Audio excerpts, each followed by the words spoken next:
আসসালামু আলাইকুম এভরিওয়ান। তো আজকের ব্লগ হচ্ছে হযরত শাহজালাল আন্তর্জাতিক বিমানবন্দর। তো আমার ভাই বিদেশ চলে যাবে সৌদি আরব, যার কারণে আমরা সকলেই ফ্যামিলি মিলে আমরা হাইস করে বাইকে পৌঁছে দিব হযরত শাহজালাল আন্তর্জাতিক বিমানবন্দরে। তো আমরা গ্রাম থেকে সরাসরি ঢাকা চলে যাব। তো ঢাকা অলরেডি আমরা এসে পড়েছি। আসার পর এখানে আমার এই বাসাতে আমি শ্যুট নিচ্ছিলাম।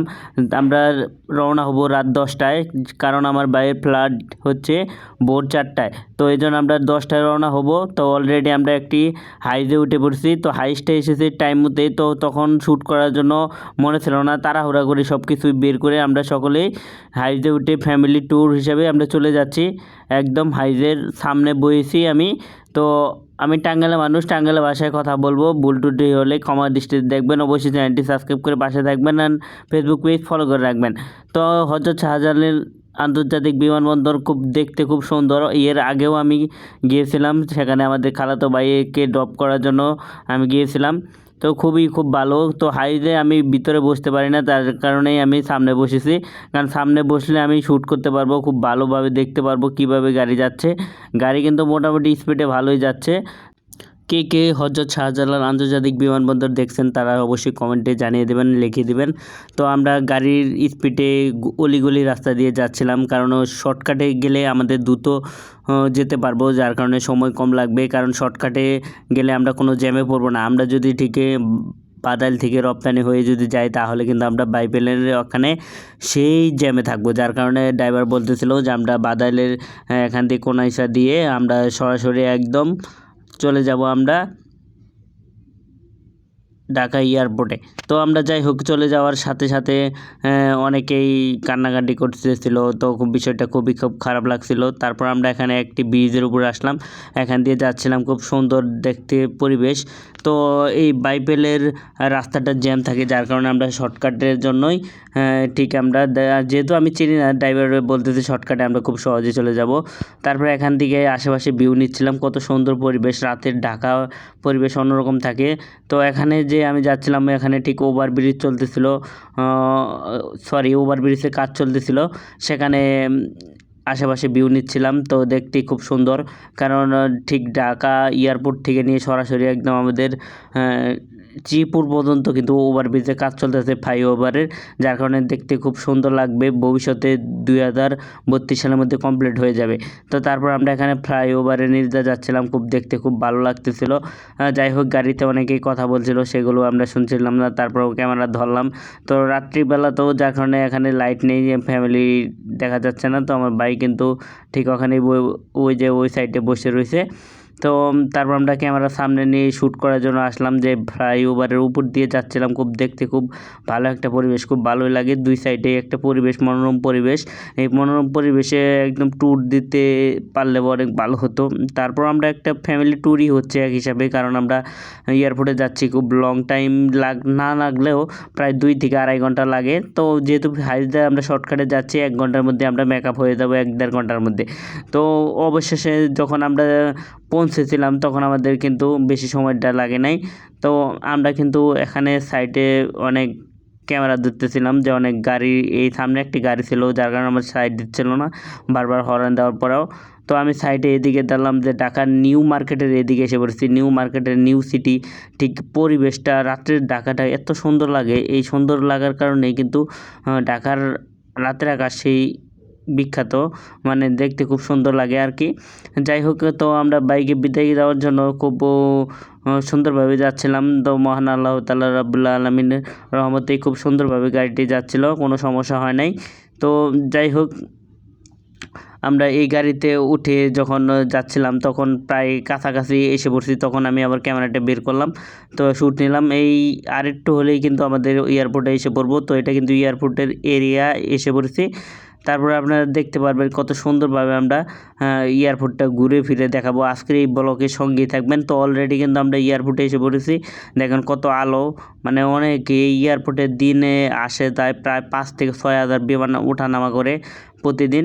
তো বাংলাদেশের হযরত শাহজালাল আন্তর্জাতিক বিমানবন্দর অনেক বড় একটি বিমানবন্দর। এই বিমানবন্দরটি কিন্তু অনেক আগে থেকেই প্রতিষ্ঠিত হয়েছে। যার কারণে এখান থেকে বেশি বিমান ওঠানামা করে। তো আমি সাইড দিয়ে এখান থেকে ভিউ নিচ্ছিলাম। রাতের আকাশটা খুব যেমন সুন্দর লাগে তেমন সাইডের ভিউটাও কিন্তু অস্থির। মানে রাতের ওয়েদার বলতে অনেক সুন্দর লাগে ঢাকাতে। আমার খুব বেশি ভালো লাগে ঢাকা রাতের আকাশ, এমনকি আশেপাশে পরিবেশ। তো আমি এখান থেকে আমার ফেসটা নেওয়ার জন্য আমি গাড়ির লুকিং গ্লাসের এদিকে ধরছিলাম। তারপর সরাসরি আমরা এখানে এসে পড়ছি। আসার পর এখানে আমাদের হাই স্ট্রিট থেকে এভাবে এখান দিয়ে যেয়ে সাইডে কিন্তু নিয়ে যাবে অলরেডি। তো আমরা কিন্তু খুব কাছাকাছি এসে পড়েছি, কারণ আমি ভিউ নেওয়ার জন্য গাড়িটি একটু স্লো করার জন্য বলছিলাম যে একটু স্লো যান, যার কারণে ক্যামেরাটা যেন একটু কম নড়ে, যার কারণে আমরা শ্যুটটা নিতে পারি ভালোভাবে। তো অলরেডি কিন্তু মাঝে মাঝে জ্যামে আটকে পড়ি, এই কারণে আমাদের গাড়িটা স্লো হয়ে যায় বা আমাদের লেট হয়ে যায়। অলরেডি কিন্তু আমরা প্রায় এসে পড়ছি ঢাকা এয়ারপোর্টে। তো এয়ারপোর্টটা কিন্তু অনেক বড়, খুব ভালো লাগতেছিল। যে প্রথম যখন আসছিলাম তখন সবচেয়ে বেশি ভালো লাগছিল। এটাতে আমার মনে হয় তৃতীয়বারের মতো আসা, কারণ প্রথমবার এসেছিলাম খালাতো ভাইকে ড্রপ করার জন্য। তারপরে এসেছিলাম আমার শ্বশুর আব্বাকে পৌঁছে দেওয়ার জন্য, সেও সৌদি আরবে চলে গেছে। তারপরে বর্তমানে এখন আমি আবার ভাইকেও বিদায় দিচ্ছি। খুব মন থেকে বিদায় দিতে না চাইলেও দিতে হয়, কারণ খুবই কষ্টের ব্যাপার। তারপর আমরা এখান থেকে সরাসরি আমাদের কিন্তু টার্মিনাল 2-তে উপরে ঠিক নিয়ে আসলো গাড়ি ড্রাইভার। তারপর আমরা এখান থেকে আশেপাশে ভিউ নিচ্ছিলাম। খুব ভালো একটা পরিবেশ, ঠিক অনেক মানুষ আনা নেওয়া যাওয়া নেওয়া এরকম অনেক গাড়ি রয়েছে, সেগুলো কিন্তু সাইডে পার্কিং করা আছে। তো অনেকেই যাওয়ার জন্য গাড়ি নিয়ে যায়, কেউ আসার জন্য গাড়ি নিয়ে যায়, হাইস নিয়ে যায়, প্রাইভেট কার নিয়ে যায়, আদার্স অনেক কিছু নিয়ে যায়। যাই হোক, আমরা টাঙ্গাইলের মানুষ, সবাই টাঙ্গাইলকে ভালোবাসবেন, কারণ টাঙ্গাইলের মানুষের কথার একটু স্টাইল অন্যরকম হতে পারেন। সেটা নিয়ে আপনারা মন খারাপ করবেন না, খুব ভুল ত্রুটি হলে ক্ষমা দৃষ্টিতে দেখবেন। তো আমরা এখানে আশেপাশে ভিউ নিচ্ছিলাম। আমি একটা ঠিক গাম টেম্পের জন্য যাচ্ছিলাম, যেহেতু আমাদের লাগেজটা পেঁচাতে হবে। গাম টেম্পের জন্য আমরা ভালোভাবে পেঁচিয়ে তারপরে দিয়ে দেবো, কারণ আমরা আগে থেকে বেশি প্যাকিং করে নিয়ে আসি নাই। ভাবছিলাম যে এখান থেকে করা যাবে। তো অবশেষে আমার মাম্মুর সাথে ক্যামেরা দিলাম, এটা হচ্ছে আমার ছোটো ভাইগনা। তো সে আমার সাথে এই লাগেজটা নিয়ে যাচ্ছে। তো আমরা সামনের দিকে এগিয়ে যাচ্ছিলাম। তারপর টার্মিনাল 2-তে এখানে গেটে অনেক লোকজন রয়েছে, আশেপাশে এখান দিয়েও অনেক লোকজন রয়েছে। এই লোকজন রাত প্রায় 3টা বাজে, এখন কম দেখা যাচ্ছে, যখন একটু সকাল হবে তখন বেশি। তারপর এই সাইডে ক্যামেরা দিলাম, দেখলেন টিকেটার নাসির ও তার ওয়াইফ কিন্তু ড্রপ করে দিল। তো আমি নাসিরের এদিকে কিন্তু ক্যামেরা ধরলাম। তো টিকেটার নাসির কিন্তু আমার এক সময় প্রিয় ফিল্ডার ছিল, মানে বাংলাদেশের ফিল্ডারের মধ্যে সে সবচেয়ে প্রিয় খেলোয়াড় ছিল নাসির, কারণ ওকে আমি খুব ভালোবাসতাম। ফিল্ডিং দিত ভালোভাবে, রান বোলিং অলরাউন্ডার ছিল, তারপর ফিল্ডার কিন্তু খুব ভালো ছিল। তো এই জন্যই তাকে ক্যামেরা ধরলাম। তারপর আমি সাইডে এদিকে দেখলাম, ক্যামেরা ধরলাম যে আমার ভাই অলরেডি এখন বিদেশ চলে যাবে। তো যার কারণে একদম কাছাকাছি থেকে একটু ভিডিও শ্যুট নিচ্ছিলাম। তারপর একটা সেলফি তুললাম মামু ভাইগনা মিলে তারপরে ভাইয়ের সাথে সেলফি তোলা শেষ হলো, ফ্যামিলি সেলফি তুললাম। সেগুলো তোলার সাথে সাথে খুব খারাপ লাগতেছিল। এখন অলরেডি কিন্তু আমার ভাই প্রবেশ করতেছে, তো এখনই চলে যাবে। তারপর এখান থেকে কাগজপাতি সব ওকে হওয়ার পর সরাসরি কিন্তু চলে যাবে। তো এখানে চেক আপ লিস্ট শেষ হওয়ার পর সরাসরি চলে যাবে। তারপর আমরা আর দেখতে পারবো না, শেষ দেখা এটাই। তো ওখানে চেক আপ হচ্ছে, আমরা একটু দূর থেকে কিন্তু দেখতে পারতেছি, তারপরে কিন্তু আর দেখতে পারবো না। তারপর আমরা অনেকক্ষণ ওয়েট করি, এটা পুরো ঘোরাঘুরি করি এই এয়ারপোর্টটা কেমন দেখতে, কত সুন্দর, এই কারণে আমরা খুব ঘোরাঘুরি করি। ঘোরাঘুরি করার পর দেখতে খুব ভালোই লাগে, কারণ এখানে পরিবেশটা অনেক সুন্দর, কারণ বিমান ওঠা নামা করে, যার কারণে শাহজালাল আন্তর্জাতিক বিমানবন্দর খুব দেখতে সুন্দর লাগে। তো এই এয়ারপোর্টে সবাই কে গেছেন কমেন্টে অবশ্যই জানিয়ে দেবেন। যারা চ্যানেলটি সাবস্ক্রাইব করেন অবশ্যই চ্যানেলটি সাবস্ক্রাইব করবেন। যারা ফেসবুক পেজ দেখতেছেন অবশ্যই ফেসবুক পেজটি ফলো করে রাখবেন। তো তারপর আমরা এখানে অলরেডি ঘোরাঘুরি করতে করতে সকাল হয়ে গেল। তো সকালবেলা শ্যুটটা নিলাম, খুব সুন্দর লাগলো।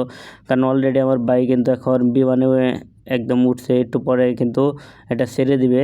তারপরে সেটার অপেক্ষায় ছিলাম যে এখান থেকে উপর দিয়ে বিমান যাবে, তখন একটা শ্যুট নেব, কিন্তু আসলে সেটা নেওয়া আর সম্ভব হয়নি। কারণ এটা কোন দিক দিয়ে যাবে সেটা আমরা খেয়াল করতে পারিনি, কারণ এখানে হাজার হাজার বিমান আসে যায়, কোনটা কার এভাবে শ্যুট করতে পারি না। তবে শব্দ পেলে আমরা উপরের দিকে অবশ্যই ক্যামেরা করব। তারপর আমি আমার এখান থেকে ভিডিও শ্যুট নিচ্ছিলাম, খুব দেখতে খুব ভালো লাগছিলো। একসাথে সেলফি তুলছি আর শ্যুট নিচ্ছি। তারপর অলরেডি আমরা কি করব, গাড়িতে উঠে অনেকে ওয়েট করলাম, ওয়েট করার পর কতক্ষণ পর ঘোরাঘুরি পর আবার গাড়িতে উঠে চলে যাচ্ছে আমাদের নিজ গন্তব্যে। তো আজকের এই ব্লগটা কিন্তু বেশি ভালো হয়নি, তারপর লাইক কমেন্ট করে সাপোর্ট দেবেন, কারণ আস্তে আস্তে খুব ভালোভাবে আমাদের উপস্থাপন করতে পারবো। কারণ আপনাদের মোটিভেশন উৎসাহ পেলে কিন্তু আমি আগাতে পারবো। তো অবশ্যই চ্যানেলটি সাবস্ক্রাইব করে পাশে রাখবেন।